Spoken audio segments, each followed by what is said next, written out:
Welcome back to my channel, everyone. So it's Children's Day today, and so I've decided to do this video to say Happy Children's Day to our children out there.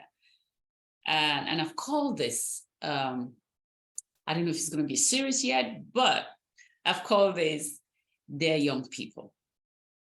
So dear young people, Happy Children's Day. And if I say young people, I mean people before the age of 30, but obviously if you're over 30 and you consider yourself a young person or a child, because I am a child, I'm a child of someone and I'm a child of God, and we're all children of God.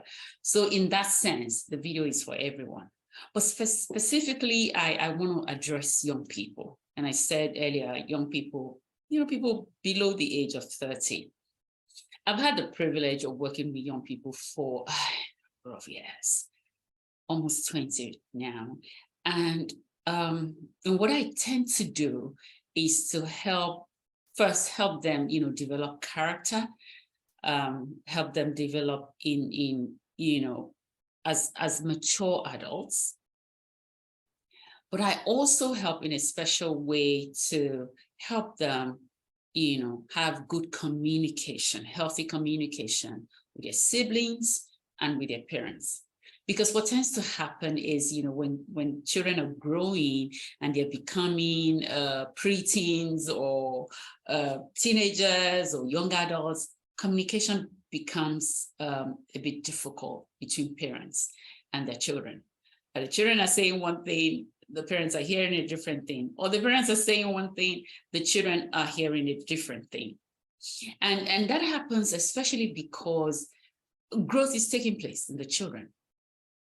Obviously, the communication can be strained also by, the experiences they're going through, the stresses of life with parents or children. But specifically, what tends to begin to strain communication and the relationship between parents is the growth taking place in the children. So you have to understand, I'm speaking to young people again now, you have to understand the fact that as parents, and I'm a parent of 3 young adults as well, and we've had our very difficult moments where we weren't really hearing each other, you know what I mean? So if you're going through that stage with your parents now, I want to plead with you to be patient. And here is why. Like I said, I'm a parent as well as, working with young people and their families. And so I've heard over the years, expressions from young people such as, they're just choking me. They want to make all the decisions for me, but it's my life. Why do they get to make the decisions? They don't listen to me. They're not hearing me, stuff like that. And trust me, I have my moments where I'm talking to the parents. So I'm not apportioning blames here. I'm just saying, because of what I do, I have this special, and I consider it a special privilege of hearing both sides, and of being able to work with both sides. So on one end, I'm working with the parents to say, perhaps you want to think this way, perhaps you want to speak to them this way. But on the other side, I'm working with the kids themselves to say, this is how your parents are looking at this. This is how they're seeing this.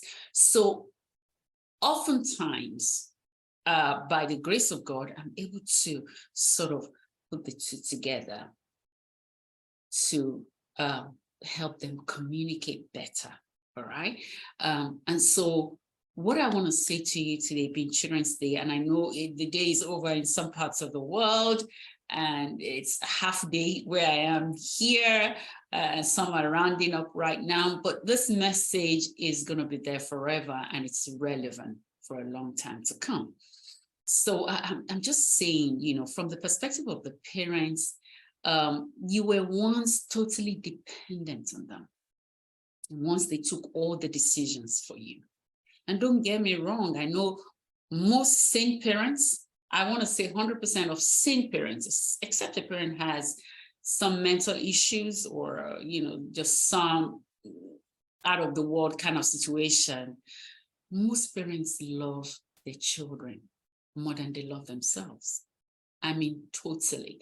I know the sacrifices that I've made for my children, and I know most parents out there would give their last meal to their children. And I also know that you, as a child, as a young person, know that if you were on some desert, some lonely place, somewhere in the world where you were stranded, and you had an opportunity to make one phone call,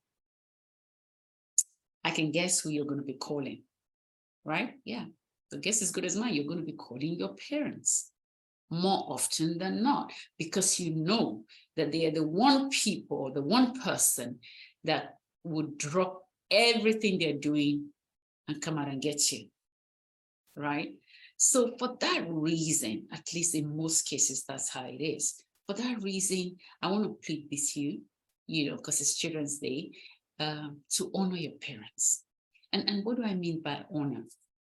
Oftentimes, parents may use the word respect, they may use the word obey, but I like to use the word honor, because honor is just, giving recognition, giving acceptance to someone because of the position you recognize that they have over you. So we honor God, we honor our parents, we honor people who are older than us, not so much sometimes because we agree with them, but because we recognize who they mean to us. We recognize their impact in our lives. We recognize their past sacrifices for us, yeah? And so we honor them, yeah? And another reason I would honor my parents, and I would urge you to honor your parents, is there's a proverb, and pardon me, I know I'm Yoruba from Nigeria, and even though I don't speak a lot of it, and this is how you know the benefits of your parents later in life. I hear my mom and my dad as well say a lot of proverbs when I was growing up. And it didn't make sense to me then, like you probably will right now if you're a teenager. Roll your eyes. I rolled my eyes when they said those proverbs. It didn't make sense to me. But now I'm in my mid-50s, and those proverbs come back to me. They just come back to me. Those wise sayings, those things my mom said that I hated to hear, they come back to me now. And so let me give you this proverb in Yoruba. It says that a young man cannot see, standing on a mountain, cannot see what an old man sitting down at the bottom of the mountain. A young man standing at the top of the mountain cannot see what an old man is able to see sitting at the bottom of that mountain. And that talks about the privilege of experience, the privilege of wisdom. Yeah, you may be intelligent, but you will not be as wise as your parents. And as young people, I know we criticize our parents. We ask them, why didn't they do this? Couldn't they have done it this way? I did the same for my mom, and my dad. But as I grew up, I realized that there are things now that my own children have criticized me for that are similar to the same things that I criticized my mom for, which means that when you are in that situation, at that age, you only behave as much as you know. That's one.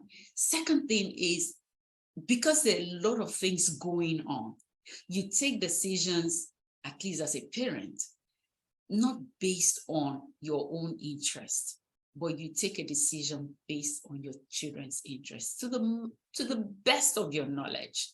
It doesn't mean that all of those decisions were right, but it just means that's the best you could do at that point in time. So I want you to give your parents benefits of the doubt in that sense, that perhaps you think now that they're taking some wrong decisions on your behalf, but that was the best they could do at that point in time. That was the best judgment they could take at that point in time, right? And when you grow up, you probably find out why they took those decisions. You're not likely to see all of it now until you also become a parent yourself. So Having said that, I also want to say, be careful how you treat your parents, because you're going to be a parent too. At least hopefully you're going to be a parent as well. And the honor you give to your parents today is a seed that you're sowing to reap tomorrow. Now, a seed can be a good seed, and it will generate a good fruit, or germinate a good fruit. If it's a bad seed, it might not germinate at all, or it will germinate bad fruit. So sow honor to your parents as a seed, so that you can reap the same from your own children. Love on your parents, take care of your parents, honor them, especially just honor them. Sometimes just do things just for them, just to show that you love them, just to show that you appreciate the sacrifices. I don't care how rich your parents are. They would still have made sacrifices for you. The parents that gave their last meals in the house to the kids at some point in time, the parents that, spend the money they could have used buying a house or a car for themselves to pay school fees for their children, the money they could have used for a vacation, they used, to buy you a car in college or something, it's a life of sacrifice, a life of a parent, it's a life of sacrifice. So appreciate that and look for ways of sacrificing for them as well. Sacrificing that holiday, that you want to take to the Caribbean or something. You go ahead and see your parents instead, and, just honor them. All right. Now, having said that, I know that there are children out there who are orphans, who don't even have parents at all, or whose parents died when they were young. And I want to especially reach out to you today and to let you know that we love you, to say to you that you're children of the kingdom. Our Father in heaven is your Father, and he acts as your mother as well, and he takes care of you. If you're still alive at this time, then know that there's a hidden hand behind you that is making way for you, that is surrounding you with parents who may not be your biological parents, but will love you, will care for you, and will open doors for you. Amen. All right. So again, thank you for tuning in today. Young people out there, if this has been a blessing to you, please let me know. Use the comment section to tell me if you like this. And if you want to hear me speak to you more, send me questions, questions you would not ask your parents. Feel free to ask me those questions, all right? Because that's what I hear almost every day. Questions from young people, questions that they are not able to ask their parents. And if you have questions about God also, I'm not a specialist in God, but I have a special relationship with God. And I can share that with you as well. All right. So again, thank you and God bless. Happy Children's Day. Bye now.